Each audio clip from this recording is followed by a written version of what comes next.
Olá, eu sou o escritor Gabriel Santamaria e no podcast dessa semana falarei sobre a relação entre a literatura e a psicologia. Eu gostaria que vocês se inscrevessem neste canal do YouTube, o canal do escritor Gabriel Santamaria, e com isso vocês receberão todas as semanas os podcasts. Se puderem também, curtam os vídeos e compartilhem, para que mais pessoas possam assistir esses podcasts, esses vídeos nos quais eu trato de assuntos como, por exemplo, filosofia, política, literatura, religião. No estudo acadêmico da psicologia, é comum que os professores se utilizem de obras literárias como referência para estudos da psique humana. Um aluno da área saberá que aquilo que eu estou falando condiz com a realidade. Mas por que existe essa relação entre o estudo da psicologia e a literatura? A psicologia estuda a estrutura da natureza humana, a natureza humana em si mesma, a estrutura mental do ser humano e o modo como essa estrutura determina o comportamento dos indivíduos. No que tange especificamente à literatura, podemos também dizer que o que está no centro das obras literárias é o homem, o ser humano. Os dramas humanos, os anseios humanos, a história da humanidade, na maioria das vezes, encarnadas em tipos particulares. Isso é o que está presente no centro da literatura. E o que significa afirmar aquilo que eu acabo de dizer? Significa que, por exemplo, na pessoa de personagens como Aquiles ou Ulisses, personagens de Homero, da Odisseia, de Ilíada, está refletida a história da Grécia Antiga. Na pessoa de Agostinho de Hipona, autor das Confissões, está refletida a história não somente do cristianismo, mas principalmente ou especificamente o cristianismo dos primeiros séculos. Na história dos personagens de Dostoiévski, o escritor russo, se reflete a alma do povo russo e também a história das ideologias modernas. Ou seja, a literatura mostra em exemplos humanos aquilo que a psicologia conceitua. Aquilo que você estuda, ou aquilo que as pessoas estudam de modo conceitual na psicologia, a literatura mostra em um retrato humano. Por esse motivo, é tão importante que um estudioso da psique se aventure em leituras de romances, poesias, teatro, etc. Porque ali a coisa está retratada na prática. Você pode aprofundar nas análises das crises existenciais, da crise existencial do ateísmo, por exemplo, você pode se aprofundar nesta análise, mas de uma maneira conceitual, no plano teórico. E se assim o fizer, não entenderá toda a consistência humana. Porque as crises não são apenas conceitos, não são apenas ideias. Ali há uma espécie de drama. O homem, neste mundo vivendo sem Deus, especificamente no caso do ateísmo, o homem vivendo sem Deus e às vezes se rebelando contra a criação. Onde isso se encontra fotografado através das palavras. Nas obras literárias, e mais especificamente na obra de Dostoiévski, os personagens do romancista russo exibem essa angústia existencial, essa rebelião do homem contra Deus. Mas mostram também a busca, muitos deles, por alguma espécie de sentido religioso. Os livros de Dostoiévski são muitas vezes utilizados, né, em cursos de psicologia, e muitos psicólogos e psicanalistas já se debruçaram sobre a obra desse autor. Freud, por exemplo, René Girard, né, são dois estudiosos que utilizaram a obra de Dostoiévski como referência. Nesse ponto, fica evidente que entre a psicologia e a literatura existem vínculos que se estreitam muito frequentemente. Essa estrutura mental que determina o comportamento dos indivíduos determina também a história e o destino deles.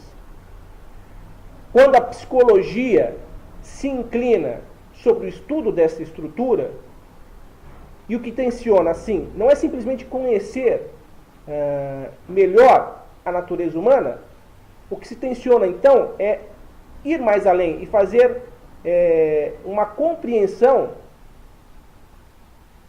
das balizas, ou seja, daquilo que consegue direcionar o homem, daquilo que consegue indicar os melhores caminhos, né, para a natureza humana, para o indivíduo em si mesmo. Né? Com o conhecimento da psique humana, pode-se ofertar às pessoas um modo de se direcionar melhor, né, a traumas com os quais muita gente vive, a más atitudes, defeitos, e há também, naturalmente, virtudes que podem ser melhoradas com o conhecimento da própria psicologia. A psicologia do indivíduo, especificamente. É possível, não é, corrigir aquilo que precisa ser corrigido e desenvolver o que pode, né, ser desenvolvido. Mas, antes de tudo, é necessário conhecer a si mesmo. A psicologia nasce como um processo de autoconhecimento. Vejam que o pai da psicologia, né, aquele que é tido como o precursor, né, da psicologia, foi um filósofo, Sócrates. Né? E Sócrates começa o seu ofício filosófico, a sua missão filosófica, melhor dizendo, quando se dirige ao oráculo de Delfos, né, e lá se depara com aquela famosa frase: conhece-te a ti mesmo. O estudo da psicologia, né, passa necessariamente pelo autoconhecimento, né? Escrutinando, né, investigando a própria natureza, a própria psique, né, que a pessoa entende melhor essa estrutura mental, corrige o que for necessário ser corrigido e desenvolve, né, o que é possível ser desenvolvido.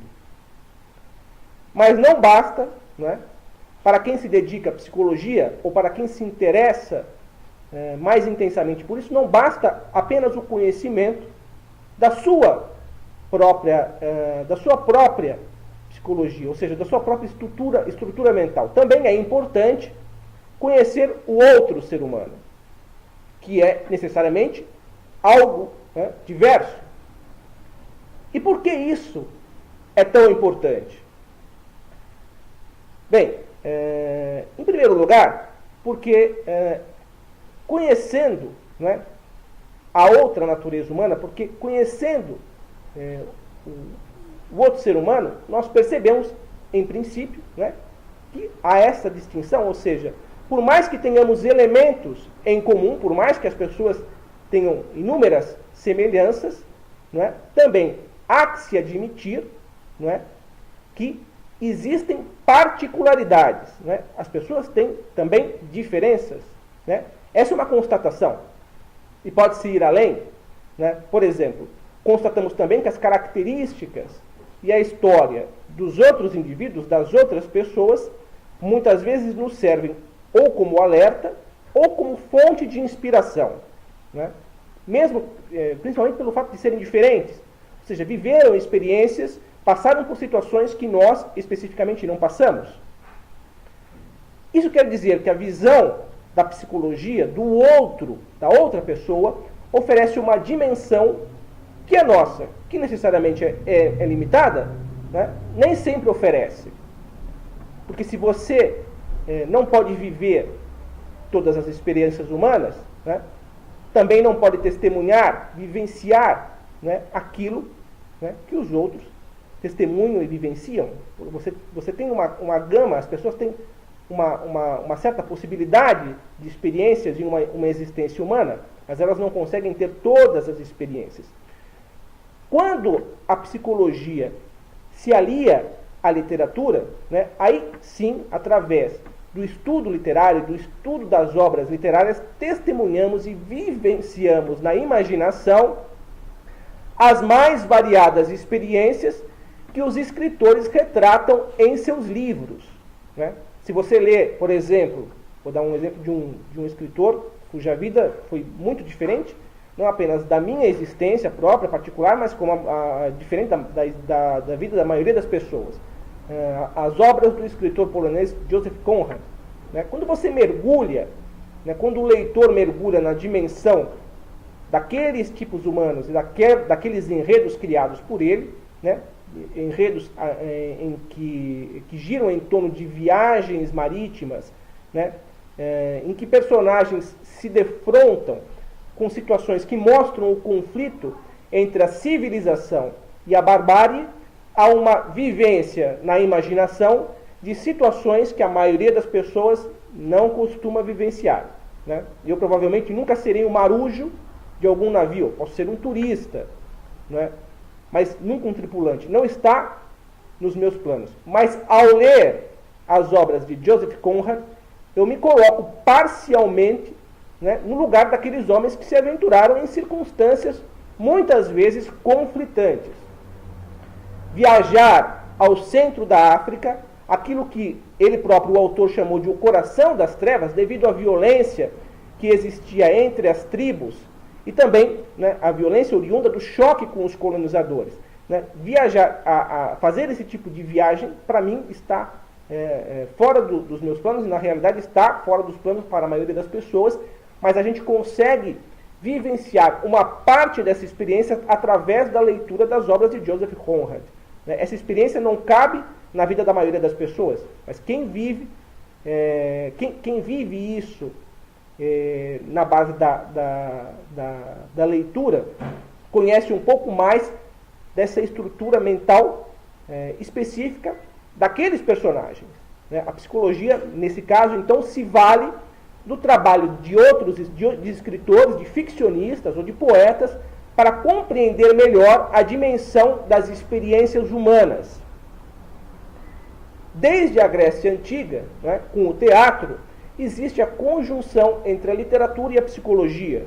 Né? Isso não é uma grande novidade, isso vem desde longos tempos. Alguns dos conceitos utilizados por psicólogos estavam presentes nas tragédias e na mitologia também. E a mitologia é composta de narrativas. Né? Eros e Thanatos, por exemplo, o amor e a morte. Né? São dois conceitos fundamentais da tragédia grega, né, que foram extensamente utilizados por psicólogos ou psicanalistas modernos. Né? Outro exemplo clássico, a tragédia de Édipo, Édipo Rei, escrita por Sófocles, aquela que inspirou a interpretação psicanalítica, né, de Sigmund Freud. Né? O complexo de Édipo, uma breve síntese da obra. Né? Édipo mata o pai, né, e sem saber se relaciona com a sua mãe, casa com sua mãe, assumindo o trono da cidade de Tebas. Né? Tanto o assassinato quanto o ato incestuoso, né, lançam uma grande maldição sobre a cidade, e o problema, né, se transforma numa questão que aflige a todos. Aí encontram um vidente, né, que faz um pouco o papel de oráculo na história, né, e ele revela a verdade. O rei Édipo, né, assassinou o pai e dormiu com a mãe, que corresponde a um crime que precisa ser expiado. Né? Há um problema, necessariamente, e é preciso que haja uma solução. O assassinato e a morte, Thanatos, né? O amor pela figura materna, que é o Eros, né? Só que neste caso, amor, né, ou Eros, representa uma transgressão. E isso desestabiliza a sociedade tebana. Ou seja, existe uma estrutura, e essa estrutura tem suas regras, e se elas forem transgredidas, é necessário que haja, né, um ato de expiação, é necessário que isso seja corrigido. Essa história, como eu falei, nos remete necessariamente àquilo que Freud chamou de tabu. Né? O incesto é um tabu. Né? Isso está específico na obra Totem e Tabu, de Sigmund Freud. Né? O incesto é uma transgressão à ordem social. A sociedade tem as suas limitações, né? A família tem uma estrutura, e a sociedade está baseada, construída nessa estrutura. Quando alguém toca o que é proibido, e o incesto é terminantemente proibido, a desordem acontece. Muitos psicólogos lidam constantemente, né, com pessoas que têm a sua estrutura mental desestabilizada. E para oferecer um auxílio, é importante compreender a história dessa desestruturação. Como a situação chegou a este nível? Né? Por que a pessoa sofre de problemas psicológicos? Porque a pessoa está vivendo uma espécie de drama ou tragédia pessoal. O teatro grego, né, a tragédia grega, mostra elementos que nos conduzem a entender tanto a estrutura da psique humana, quanto também o processo de desestruturação. Por isso, o estudo paralelo entre a psicologia e a literatura é fundamental para compreender melhor a natureza dos seres humanos. Também para nos compreender melhor, como eu falei, o processo de autoconhecimento. Como eu disse, no fundo, trata-se, né, de uma busca por conhecer a si mesmo e também por conhecer a realidade do outro. Eu sou o escritor Gabriel Santamaria, autor do romance O Evangelho dos Loucos, do romance O Arcano da Morte, também tem um terceiro romance que se chama No Tempo dos Segredos. Também publiquei um livro de poesias chamado Destino Navegante, um livro de crônicas chamado Para Ler no Caminho e Assim Morre a Inocência, que é uma coletânea de contos. Né? Incentivar a literatura nacional é uma coisa, né, que vale bastante, principalmente quando o autor busca um caminho mais independente, né? Busca fugir um pouco daquele caminho tradicional de encontrar uma editora, né, e deixar os trabalhos a cargo do editor. Sendo assim, eu peço a vocês que visitem o meu blog, novacastalha.blogspot.com.br, conheçam um pouco mais do meu trabalho como escritor e comprem os livros. Eles podem ser adquiridos através do cartão de crédito, débito automático ou boleto. Na parte inferior aqui do vídeo, há as sinopses de cada um deles e o link para a aquisição das obras. Tenham uma ótima semana e até o próximo podcast.